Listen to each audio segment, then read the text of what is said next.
Chapter 2.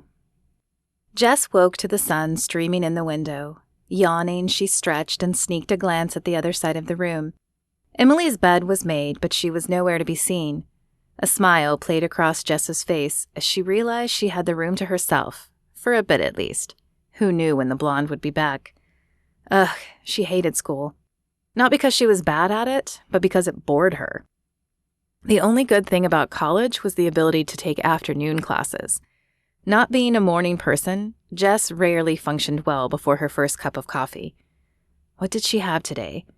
Closing her eyes, she pictured her schedule. Just psychology and math. Neither were her favorite subject, but she had taken psychology hoping she'd learn to analyze people. Math, on the other hand, was just one of those stupid required classes in college. She knew basic math, enough to balance a checkbook and pay bills. Since math didn't change, anything beyond that seemed useless. Rolling out of bed, Jess padded to the little cloudy mirror. The non-shaved side of her hair looked like it had been in a windstorm. She yanked a brush through it, hoping to tame it a little, but the result wasn't much better. With a shrug, she picked up her toothbrush, and after brushing her teeth, she pulled on a pair of black shorts and a matching tank top. Then she grabbed her books and a granola bar and headed downstairs. Though the dorm didn't have a full cafeteria, a coffee pot sat on the table by the main desk. So she stopped to fill up a styrofoam cup. It was strong, but not awful, and it would do until she could get a better cup. As she pushed open the main doors, Jess's skin prickled at the change in temperature. The dorm stayed at a constant temperature of 72, cool, but not cold. However, the blazing sun outside made Jess glad she opted for shorts. She took a left towards the psychology building. One of the blander buildings on campus, the psychology building was a giant brick rectangle with a myriad of windows. Jess pushed open the door and turned left to find room 110. The wooden door opened to a large lecture hall filled with rows of seats, almost like a movie theater, except each seat contained a pull-out desktop on the side and was made of hard plastic instead of the comfy foam you found in the theater. Jess took a seat at the back. She hated having people behind her, analyzing her, criticizing her. A handful of other people sat in the back row, and a few heads dotted the closer rows, but the room was mostly empty. Turning her wrist, she checked her watch to see 10 minutes still remained until class started. For once, she was early. The door continued to open and more people filed in, filling the room, but none of them looked like someone Jess wanted to talk to. Slouching down in the chair, she pulled out her phone and aimlessly flicked through social media posts. She wasn't sure why she still bothered, as she had no one she kept in touch with, having burned all her old bridges when she left Paducah. A few minutes later, the door down front opened, and a dark-haired man entered. He laid a satchel on the table, and when he looked up, Jess's breath caught in her throat. Chad, the handsome biker from the night before, stood down front. She sat up straighter in her seat and wished for once she'd sat in the front row. This had just gotten interesting. "I'm Chad Michaels, and I'm your TA for this class. Dr. Warren will rarely be here, though you can catch him in his office during office hours. I'm passing around your syllabus. Read it, live it, love it. Hopefully you already purchased the required reading because you need to read the first 5 chapters before our next meeting." Chad continued speaking as he handed a stack of papers to the first row, but all Jess focused on was the sweet melody of his voice. She'd been attracted to him before, but now that he was basically the instructor, her desire for him increased. As class ended, she realized she couldn't recall a single thing he had said after his name. She would have to hope everything he'd said was in the syllabus. Pretending to gather her books, Jess waited until most of the students left before ambling down front. "Well, I didn't know I'd be seeing you again so soon," she said, turning on her most seductive voice and tucking a strand of dark hair behind her ear. He looked up and narrowed his eyes, obviously trying to place her face. Then they widened as recognition flashed in them, and he nodded. "Ah, later, girl. You have time to get a smoke now?" Jess shrugged, feigning indifference. No need to let him know how attracted she was to him. Though she had math in 20 minutes, getting to know Chad seemed a little more important at the moment. She flashed what she hoped was a sexy smile, lowered her lids, and said, "Sure, why not?" He packed up his bag, and they headed out the side door. A shadow covered this side of the building, but it wasn't much cooler. They each pulled out a cigarette, and Jess produced her lighter. "How long have you been a TA?" she asked him, trying to start up a conversation. It's my first year. You can't be a TA until junior year. He took a deep puff, and Jess forced her eyes away from his lips.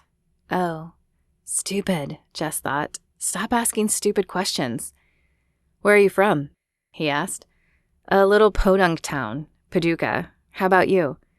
A tiny smile tugged at the corner of his mouth. California, originally, but when we moved out here, we lived in Seminole. It's a small town, too. He finished his cigarette and then glanced at his watch. I have to get to an appointment, but give me your phone. The request took her off guard, but Jess pulled out her phone and handed it over. Chad's finger moved deftly over the screen. Then he flashed a sexy smile and handed the phone back. I put my cell number in there. Text me so I have your number too. Jess grasped the phone and bit the inside of her lip to keep from smiling like an idiot. I'll do that. He flicked a wave and sauntered off, and she strolled to math class on cloud 9. She'd only be a little late, and she doubted anyone would even notice. When Jess returned to the dorm room that afternoon, Emily was gone. Jess sat on her bed, pulled out her phone, and flicked to Chad's number. She was looking forward to using it in the next few days. Not right away, but soon. Had to play at least a little hard to get. She laid the phone down and glanced over at Emily's side of the room. The Bible Emily had been reading the night before lay on her nightstand. Jess didn't know why, but the desire to look inside it suddenly burned within her. After glancing at the door, she crossed to Emily's bed, sat down, and grabbed the book. It was heavier than she'd expected. The black, textured cover held Emily's name embossed in gold in the bottom right corner. Emily Peters. As Jess opened the covers, the words, "To Emily, love Mom and Dad," mocked her. Had she ever had a mom and dad who truly loved her? She held no memory of her biological father, but she had once believed her mother loved her, until the latest stepfather entered the picture. Jess flipped a few pages in and read the headings. Reward for obedience, punishment for disobedience. Well, that didn't sound inspiring. A few more flips. The Lord calls Samuel. The Philistines capture the ark. Who were the Philistines? She didn't remember them from history class. Another flip landed her in Psalms 106. Praise the Lord. Give thanks to the Lord, for he is good. His love endures forever. Jess snorted. She had never felt any love from God, even if he was real. An exasperated sigh tumbled out of her lips. Nothing amazing resided in there, just a bunch of history and nonsense. Exactly what she thought. She slammed the book shut, tossing it back on Emily's nightstand before heading out to grab food. Well, how was the first day? Dr. Warren asked as Chad entered the small office. Dr. Warren was nearing 70, with a full head of white hair and matching bushing eyebrows. It went pretty well, Chad said. It's a large class. He didn't mention the fact that he was attracted to one of the students. Even though a TA and not the actual professor, he was pretty sure a relationship would be frowned upon. I have no doubt in your ability, Dr. Warren said. If I had, I wouldn't have asked you to TA for me. Dr. Warren's tenured status allowed him the option to have a TA teach one or two of his classes, so he could focus on the students seeking a doctorate. He had asked Chad to take over the Intro to Psychology class at the end of the previous school year. Thank you, sir.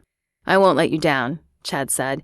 But I better be getting back to my room. I have a lot of work from business class this morning. I'll see you on Wednesday. Chad had put most of his classes on Tuesday and Thursday when he didn't have to teach, but his business classes were only offered on Mondays and Wednesdays, so he had to schedule them before his teaching. Dr. Warren absent-mindedly waved a hand at Chad as he returned to whatever he'd been working on when Chad walked in. As he crossed the campus back to his dorm, Chad's eyes took in the beautiful women, their crop tops and short shirts.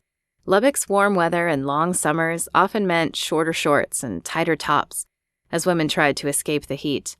Not that Chad minded the view, but today his mind kept returning to Jess.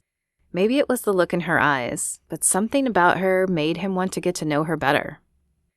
Emily was in the room when Jess returned that evening. She glanced up from the book she was reading and asked, "How was your day?"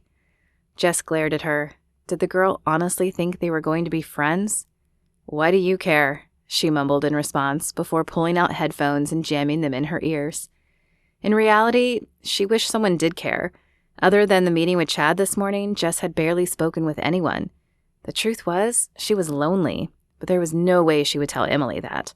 She didn't need her making any more of a false effort to be friends when they had nothing in common. Hey. The blonde's voice cut through her music, but Jess tried to ignore her, hoping she would leave her alone to wallow in her loneliness and dream of Chad, but she was persistent. Hey, she said again, tapping Jess's shoulder. With a sigh, Jess pulled out one earphone and looked up at her. What? Her voice was flat and emotionless. I'm about to do my prayer time. I wanted to know if you'd like to join me, or if I could pray for you in some way. Her brown eyes appeared sincere as she waited for an answer, but Jess was unable to do more than blink at her. No one had ever offered to pray for her. Of course, since Jess didn't believe prayer worked, it had never mattered. No, I'm fine, she finally managed, and shoved her earphone back in. But as the blonde shrugged and returned to her bed, Jess turned the volume down on her music. She wanted to hear what her prayer sounded like. Even though her mother had gone to church and claimed to be a Christian, Jess had never heard her pray. The girl knelt in front of her bed and bowed her head. Her voice was soft, as if speaking more to herself, and Jess had to strain to make out the words. Dear Lord, I thank you for the blessings you have provided me. Thank you for the opportunity to make new friends. You alone know the desires of our hearts, and I pray that you will touch Jess's heart and grant the desires of her heart. Lord, also be with Jared. Give him peace and protect Nikki wherever she is. I pray for a hedge of protection on all of us this year, so we may be examples for you and show love and grace as you do. Amen. When she finished, the girl pushed herself up and sat down at the desk, where she opened a large textbook, probably to do homework. Slowly, Jess turned the music back up, but the girl's words ricocheted around in her head. She'd prayed for Jess, even though she hadn't asked her to, and yet not for herself. Wasn't that what Christians used prayers for? To ask God to give them things? Yet Emily had prayed for others and only asked to be a good example to others. A gray cloud of doubt filled Jess's head. Could it be possible she had the wrong idea about Emily? Emily was gone when Jess woke the next morning, so she figured it was time to put the tactics she had brainstormed into place. After listening to Emily pray the previous night and wrestling with feelings she didn't want most of the night, Jess decided there was no way she was as good as she seemed. After dressing and brushing her teeth, Jess scattered piles of clothes around the room. Then she opened a few of her granola bars and tossed the wrappers on Emily's bed. It wasn't much, but Jess had more planned for the afternoon when she returned. Grabbing her bag and chomping on a granola bar, she headed off to biology, hoping it would be less boring than math had been the day before. Maybe, if she were lucky, she'd have another hot teacher like Chad to stare at. Disgust flooded Jess's veins when she opened the door to the room that afternoon. Emily had picked up all the mess and folded the clothes, placing them neatly on Jess's bed. She now sat calmly at her desk working on something. Don't touch my stuff again, Jess spat at her, slamming the door and crossing to the bed to knock the perfectly piled clothes over.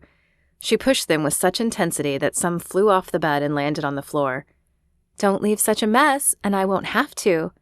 Her voice was matter-of-fact, and her eyes never lifted from her book. Don't tell me what to do. You're not my mother, Jess snapped. How could she be so calm? It was infuriating. She picked up a few articles still on the bed, walked to the middle of the room, and purposefully dropped them. Emily looked up with a sigh. No, but I'm trying to be your friend. Look, I talked to the RA, but all the rooms are full. Even if I wanted to go, there's no place. So we are stuck with each other for the semester at least. We don't have to like each other, but we could try to get along. Or you could find a place off campus to live. Time for the next step. Jess opened the window and pulled out her pack of cigarettes. Clicking the lighter, she lit up and puffed. Though most of the smoke was going outside, she knew at least a little was seeping back into the room. Emily coughed. Excuse me, but there's no smoking in here. You need to take that outside. It's a free country, Jess said. If you don't like it, you can leave. Emily took a deep breath and forced a smile on her face. I already told you I can't. I can't afford an apartment. My scholarship is paying for my dorm room. She stared at Jess a moment, then closed her eyes. Her lips moved, though the words she was saying were too quiet for Jess to make out. What are you doing? Jess asked. Is she putting a curse on me? Jess saw no voodoo doll, but she would put nothing past religious nutjobs. Her eyelids opened and her brown eyes met Jess's in a piercing gaze. I'm praying for you. For us, really. We will have to live together, at least this semester. And I can't make peace alone. So I'm praying for patience and for guidance. A loud snort escaped Jess's lips. Yeah, well, good luck with that. She finished the cigarette and flicked the butt out the window. Music and messes hadn't worked. Smoking hadn't worked. That left Min. She would see Chad tomorrow when she had psychology again. She would just have to work her magic on him.